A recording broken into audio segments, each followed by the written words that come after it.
Os mais jovens podem não se lembrar porque não viveram a época, mas o lançamento do jogo Doom foi uma verdadeira hecatombe para a internet, e isso em uma época onde a internet, da forma comercial como conhecemos, ainda estava nascendo.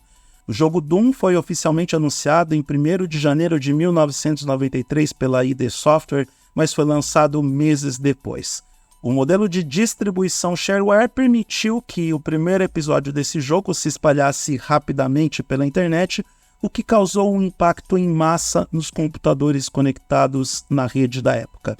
Foi uma febre avassaladora, todo mundo queria rodar esse jogo, todo mundo gostaria de ter esse jogo, e a situação chegou num ponto onde até a Intel teve que proibir a presença do Doom em algum momento. E eu tô aqui para contar essa história para vocês. Sejam bem-vindos, eu sou Eduardo Moreira e você está no oeduardomoreira.com.br, um blog que especializou-se em contar essas coisas, esses episódios inusitados da internet e eventos de cultura pop e derivados. Se você gostar do que vai ver por aqui, se inscreva nesse canal, dê o like para o YouTube perceber que eu existo, compartilhe esse conteúdo com amigos e familiares e clique na sineta para receber as notificações de novos vídeos. O Doom chegou primeiro nas universidades. Instituições norte-americanas como Carnegie Mellon e a Texas A&M enfrentaram problemas imediatos após o lançamento de Doom. Os administradores dessas redes tiveram que alertar contra a prática do jogo em modos de rede, pois as partidas causavam perdas de desempenho nas suas estruturas conectadas, levando a medidas como a desconexão do sistema inteiro por conta da execução do jogo. Era muita gente jogando o mesmo jogo e o resultado disso eram as redes saturadas. E mesmo com a internet com um menor volume de usuários naquela época, qualquer evento um pouco acima do normal fazia com que as redes paralisassem, mesmo as redes internas, que em teoria eram um pouco mais robustas do que as redes domésticas. E aí, as universidades foram as primeiras que sofreram com os efeitos do jogo. Instituições como a Universidade de Louisville e a Lotus Development impuseram restrições e proibições à instalação de Doom nos seus sistemas. Programas automáticos foram criados para eliminar os arquivos do jogo, o que mostrava resistência contra a invasão do Doom nos ambientes acadêmicos e corporativos. Bom, ninguém queria que as pessoas jogassem esse jogo porque ele tinha alguns problemas que foram detectados depois. E esse foi um dos motivos pelos quais a Intel acabou entrando no jogo para tentar proibir o Doom de toda forma. Todos esses casos envolvendo o jogo Doom estão no livro Masters of Doom, do David Kushner, além de vários sites que compartilham as informações da época e as histórias envolvendo as universidades, instituições acadêmicas, escolas, empresas, enfim, as fontes são as mais diversas para mostrar o impacto do jogo nas estruturas conectadas da época e também na nossa cultura pop. Mas o livro é uma fonte muito preciosa de insights sobre a reação dessas instituições e como esse jogo se disseminou rapidamente, influenciando a um monte de gente que até hoje está jogando o jogo FPS por aí. E aí entra a Intel no jogo para tentar acabar com o rolê de todo mundo.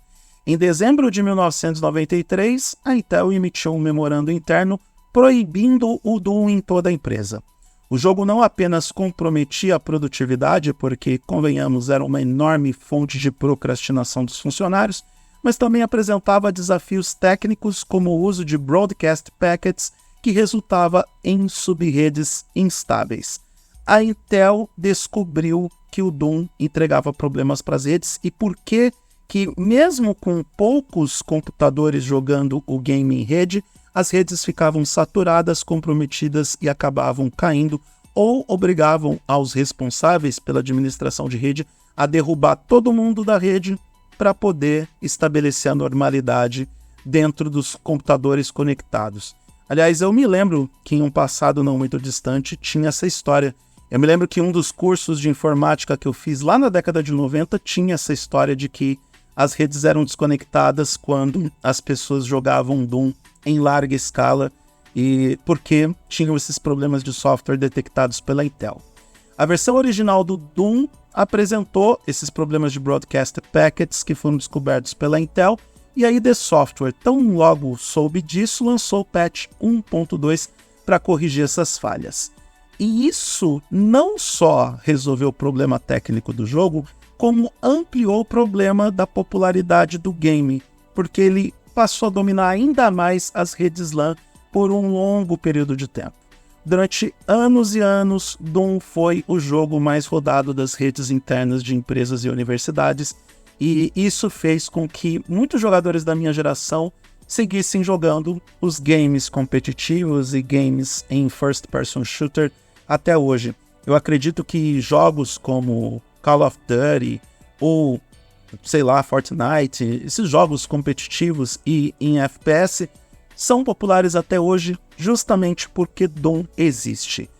O mais bizarro de tudo isso é que, na época do lançamento de Doom, a ID Software ironicamente previu que eles seriam a causa número 1 da perda de produtividade global em função do jogo rodar em diversos computadores de graça. O mais interessante de tudo isso é que a profecia dele se tornou uma realidade prática, o que impactou negativamente na vida de muita gente. E não é à toa que a Intel, as empresas e as universidades detestavam esse jogo. O que tinha de gente que parava de trabalhar, ou que se recusava a trabalhar, ou que ficava na procrastinação só para ficar atirando em monstro, não foram poucas as pessoas que apostaram nessa ideia de ficar jogando um jogo de rede que era bem mais divertido do que ficar montando planilha ou escrevendo texto na internet. O Doom não apenas desafiou a produtividade global, mas também a inteligência e as estruturas das redes na época. A necessidade de processar dados do jogo, mesmo em sistemas que não estavam executando o Doom, revelou quais eram as limitações nas capacidades dos computadores e das redes da época. Dá para dizer então que Doom ajudou na evolução da internet e das redes de computadores ao redor do mundo, porque se não fosse o jogo, muitos administradores de sistema em muitas empresas não entenderiam que as suas estruturas estavam limitadas e que precisavam melhorar com o avanço do tempo. E normalmente são essas inovações, que também são descobertas por acidente, que acabam promovendo as melhorias na tecnologia. Quem sabe não teríamos as redes tão avançadas como temos hoje se não fosse a existência do jogo da ID Software em nossas vidas. E olha que a resistência dos jogadores foi enorme, porque muitos simplesmente ignoraram as restrições impostas pelas empresas e as partidas em rede muitas vezes começavam após o expediente, depois do horário escolar, o que mostrava que todo mundo queria manter o Doom funcionando nos computadores, queriam continuar a jogar o jogo e estavam lá como vozes da resistência ao banimento do game em todas as corporações. E com tudo isso, o Doom deixou um legado duradouro e seguiu dominando as redes LAN durante muito tempo, influenciando a forma como as pessoas interagiam virtualmente e como as pessoas jogavam no computador. E a prova de que Doom tem um legado gigantesco é que tem muita gente até hoje rodando esse game em tudo quanto é lugar, desde impressoras até testes de gravidez e até mesmo máquinas de tomografia computadorizada. Todos esses dispositivos que originalmente não foram concebidos para os videogames estão rodando Doom de tempos em tempos. Esse é o tipo de história que ajuda a explicar como nós chegamos até aqui no mundo da tecnologia, no mundo dos videogames, e por que as pessoas são tão apaixonadas pelos jogos de tiro em primeira pessoa.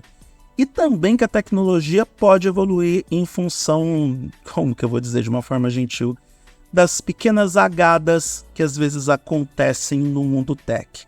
Para a Intel precisar entrar no meio da discussão e precisar impor um banimento em Doom porque descobriu os problemas do jogo, é sinal que esse foi um dos títulos mais influentes da história dos videogames, mesmo ele não se tornando presente nos consoles domésticos em um primeiro momento. É claro que você pode jogar Doom nos principais consoles, principalmente nas plataformas Xbox, mas o seu principal motivo para ele se tornar tão popular veio através da primeira geração de computadores conectados na internet.